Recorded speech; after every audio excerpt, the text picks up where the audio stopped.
एक luxury car जिसकी कीमत करोड़ों में थी अचानक ट्रेन ट्रैक्स के बीचों बीच ब्रेक डाउन हो गई। तभी तेजी से एक ट्रेन आती दिखाई दी। कार में बैठी लेडी सीईओ ने खुद को सीट बेल्ट में फंसा पाया और पूरी तरह से पैनिक में आ गई। आखिरी सेकंड पर एक कंस्ट्रक्शन वर्कर जो वहां से गुजर रहा था बिना सोचे समझे दौड़ पड़ा। उसने दांत खींचे, पूरी ताकत लगाई और कार को पुश करने लगा। ट्रेन टकराने से ठीक पहले उसने सीईओ लेडी को बचा लिया। वो अब भी शॉक में थी, इतनी कि उसे थैंक यू कहने का भी वक्त नहीं मिला और वो आदमी पहले ही अपनी बाइक पर बैठकर चला गया। बस जमीन पर एक टूटी हुई चीज रह गई जिस पर लिखा था ग्रुपो कंस्ट्रक्टोरा। अगले दिन वो आदमी वापस अपनी कंस्ट्रक्शन साइट पर आया जहाँ उसके साथी सैलरी मिलने की उम्मीद में बेचैन होकर उसका इंतजार कर रहे थे। असल में एक दिन पहले वो कॉन्ट्रैक्टर से पेमेंट मांगने गया था, लेकिन कॉन्ट्रैक्टर ने उसे कोल्ड रिप्लाई देकर भगा दिया था। पैसे नहीं हैं। अब वर्कर्स गुस्से में थे। उनमें से एक जो शॉर्ट टेम्पर्ड था वो फाइट करने तक तैयार था, लेकिन उस आदमी ने सबको काम डाउन करने को कहा और किसी और सोल्यूशन पर सोचने की सलाह दी। तभी अचानक कॉन्ट्रैक्टर का फोन आया। उसने आदमी से कहा कि कुछ इंपॉर्टेंट डॉक्यूमेंट साइट से लेकर आए क्योंकि आज वीआईपी इंस्पेक्शन होने वाली थी और उसने प्रॉमिस किया कि जैसे ही उसे डॉक्यूमेंट्स मिलेंगे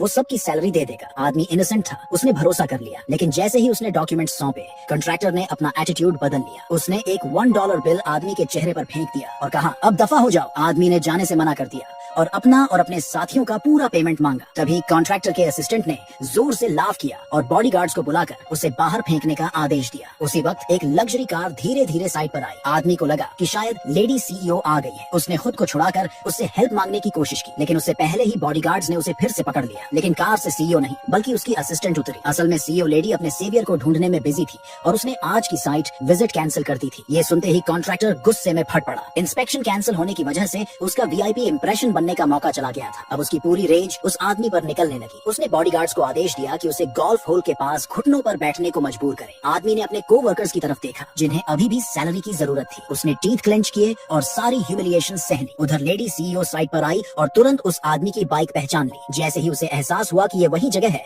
जहां उसे जाना था, उसने बिना सोचे अपनी कार फुल स्पीड में दौड़ा दी। इस बीच कॉन्ट्रैक्टर ने आदमी को एक पंचिंग बैग की तरह पीटना शुरू कर दिया। उसके मुंह से खून बह रहा था। फिर उसने कुछ कैश उसके पैरों पर फेंका और कहा ये ले और दफा हो जा। लेकिन आदमी को ये चैरिटी मनी नहीं चाहिए थी, वो बस अपनी हार्ड अर्न्ड सैलरी चाहता था। इस पर कॉन्ट्रैक्टर ने उसकी मौकरी करते हुए कहा कि वो ब्लैकमेलिंग कर रहा है। फिर उसने और भी डिस्गस्टिंग हरकत की। उस पर झूठा एक्यूजेशन लगाया कि उसे कोई इन्फेक्शियस डिजीज है और बॉडीगार्ड्स को उसे तुरंत बाहर फेंकने का हुक्म दिया। तभी कुछ बॉडीगार्ड्स में से एक से ये सब देखा नहीं गया। उसने आदमी का साइड लिया, लेकिन उसी वक्त कॉन्ट्रैक्टर ने उसे भी फायर कर दिया। इसके बाद उसने एक बकेट मंगवाया जिसमें एसिड मिक्स्ड वाटर था। उसने कहा चलो इसे सैनिटाइज करते हैं। उसी पल लेडी सीईओ साइट पर पहुंची।